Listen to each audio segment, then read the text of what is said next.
Welcome back. The controversy surrounding the leadership of the Independent Petroleum Marketers Association of Nigeria, IPMAN, appears to be deepening as Mr. Aminu Abdul Kadir, whom the Federal High Court in Port Harcourt ordered not to parade himself as president, insists he remains president of IPMAN. The court yesterday granted a perpetual injunction that Mr. Bubakar should stop parading himself in that capacity and declared Mr. Lawson Obasi as the authentic president of IPMAN. But Mr. Abdul Kadir said in Abuja today that Mr. Lawson has been expelled from the organization following a report of the association's disciplinary committee. There is a pending court orders restraining Chief Obasi Lawson in particular from parading himself as national executive of IPMAN. Yet he left that order hanging on his throat, going about to other courts like the one he obtained in Port Harcourt, that the court appoint him as president. This is not the practice in IPMAN. Our practice in IPMAN is that you cannot be president of IPMAN unless if you pass through election. Therefore, this cannot be different. Consequent upon that, we want to call all our members in the country to disregard such moves that is capable of causing disruption in the supply of products in this country, which we all work tirelessly to ensure that we achieve that. This is one gentleman that has an issues with the system, and he has since been expelled since last year, December. Via this letter, he has been expelled from the association. Instead of him to go to court and challenge his reinstatement as the member, he went and obtained a court order that he is a president. I wonder how many presidents IPMAN will produce through such process. After over 30 years of meritorious service, the country's senior partner of PricewaterhouseCoopers Nigeria, Mr. Kenneth Igbokwe, will finally bow out of service in a few months' time. At a send-off party held in his honor in Lagos, Mr. Igbokwe told guests that the lack of leadership with purpose remains the major factor working against the good of democracy in Nigeria.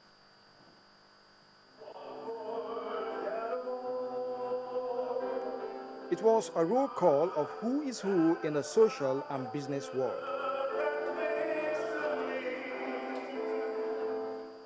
Family, friends, business partners, and associates have all gathered from far and near to celebrate 10 years of enhanced brand, building and sustaining a rich and enviable client base. It's about celebrating significant growth in revenue and human terms, all anchored on the leadership provided by one man, Mr. Kenneth Uchenna Igbokwe.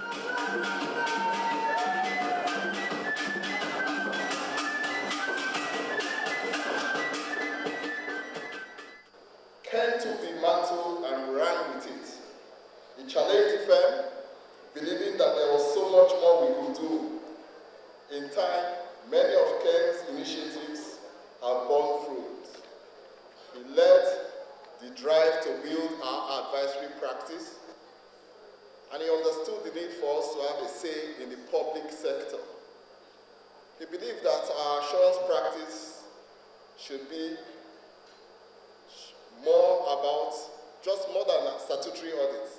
As country senior partner for PricewaterhouseCoopers Nigeria and regional senior partner West Africa, Ken inherited a practice that was already richly endowed with a culture of excellence and ethical values. He shares some of his experiences and thoughts about the leadership style in Nigeria. Democracy doesn't work well on an empty stomach. And I think that our leaders have never understood that, and to continue not to understand that, our democracy will never take off. So we had a failure of democracy. Well, let me say, we failed because we failed to build institutions. Mr. Ken Igbokwe is most passionate about leadership, strategy, strategic management, enterprise transformation, and growth. He is an acknowledged expert in the oil and gas industry. Kelvin Obete, Channels Television News. The Nigeria Liquefied Natural Gas Limited says the country has earned $24 billion in revenue and dividends from its operations in Bonny Island in the last 15 years of its existence. At an event to celebrate the company's 3,000th liquefied natural gas export cargo in Abuja, the managing director of the company, Mr. Babs Omotowa, says the country's decision to embrace the LNG investment has paid off. He explained that of the amount earned so far, $13 billion came as dividend, while another $11 billion was earned in feed gas sales.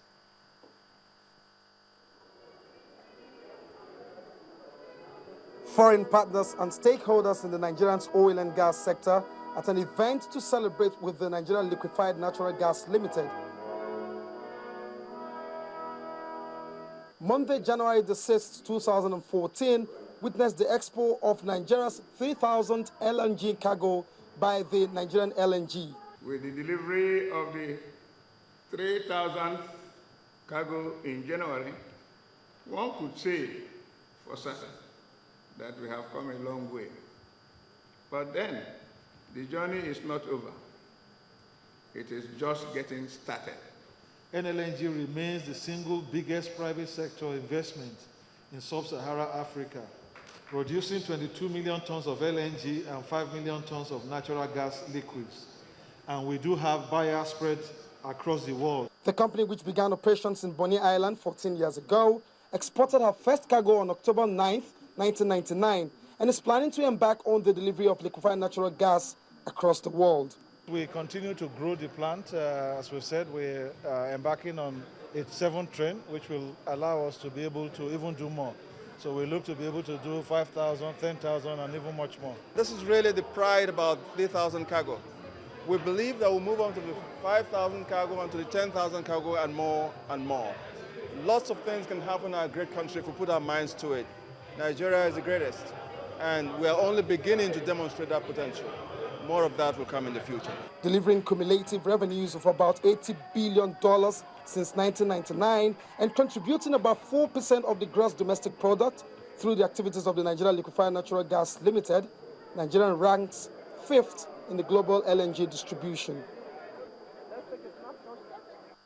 First Bank, truly the first.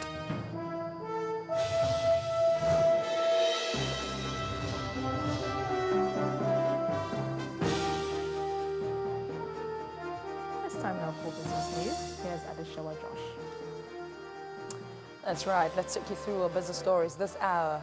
Operators in Nigeria's healthcare sector have been asked to take advantage of the capital market for the development of the industry.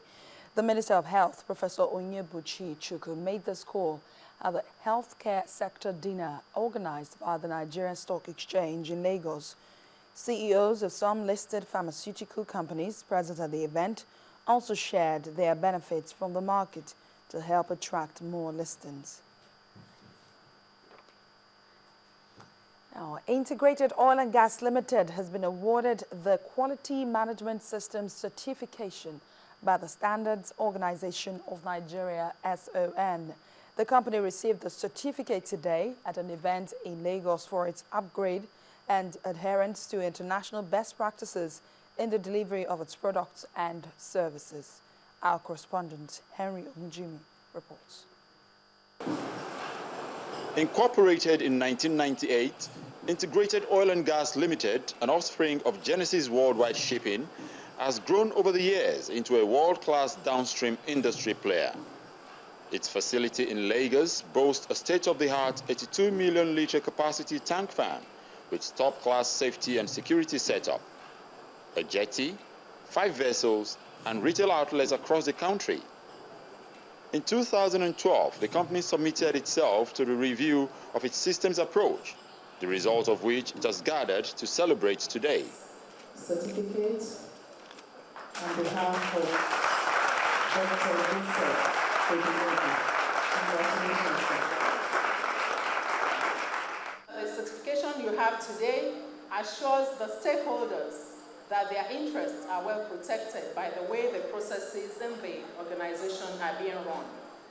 The NIS ISO 9001-2008 Quality Management System approach provides a globally recognized and acceptable solution to the challenges associated with running businesses. The going wasn't easy for us, as we in the organization saw such a call for change as alien and very tedious. We did put up a bit of resistance, as we thought that this sudden change is cumbersome and will disrupt our traditional ways of doing things. For the board and management, the success requires more hard work. We have a lot of very interesting projects and investments in the offing. And within the coming few months, we will be unveiling all of these things. But when this is underscored by the fact that we're a 9001 accredited company, I do not think that we're going to have any problem. With the ISO certification as a background, we want to be able to roll from the downstream into the upstream. We also want to be able to do business there as well. So you're going to be dealing with the like of the IOCs. You want to be able to know that you have, a quality management system in place, and that is what it represents to us. At the end, deserving members of staff were recognized for their contribution to the feat. Henry Ogujimi, Channels Television News. To the Nigerian stock market, where key indicators firmed up, raising the market capitalization back to the 12 trillion naira band. Nestle recouped its losses from previous sessions, while Flour Mills led the laggards table. Bisi Koka now reports.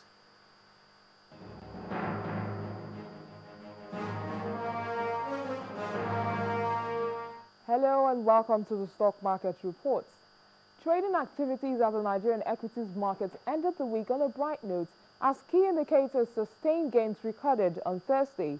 The key broad index rose by 1.29% and Friday's session at 37,790.12. Market capitalization climbed back to the 12 trillion naira band. Now, after several days of losses, investors favored the stocks of Nestle. It gained 14 naira 20 kobo, and that's 1.48% ahead of Nigerian breweries and Total. Friday's decliners include Flour Mills of Nigeria, PZ, and Guinness. Now, the banking sector dominated on the volume chart, with Guaranteed Trust Bank at the top with 51.91 million units.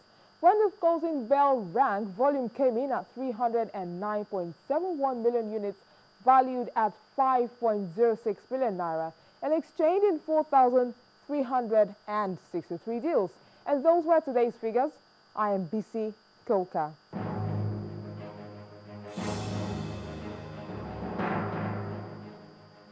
Thank you, Bisi. Now we'll leave you with closing figures from major markets around the world. And the news at 10 will continue in just a moment.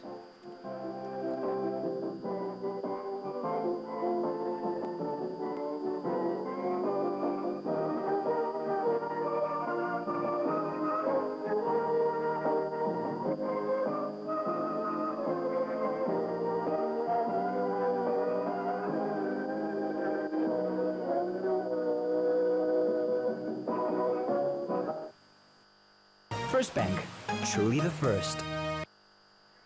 Still ahead on the news at 10, the UEFA Champions League throws up Titanic crashes as Manchester United faces Bayern Munich. That will be in sports news. Please join us again.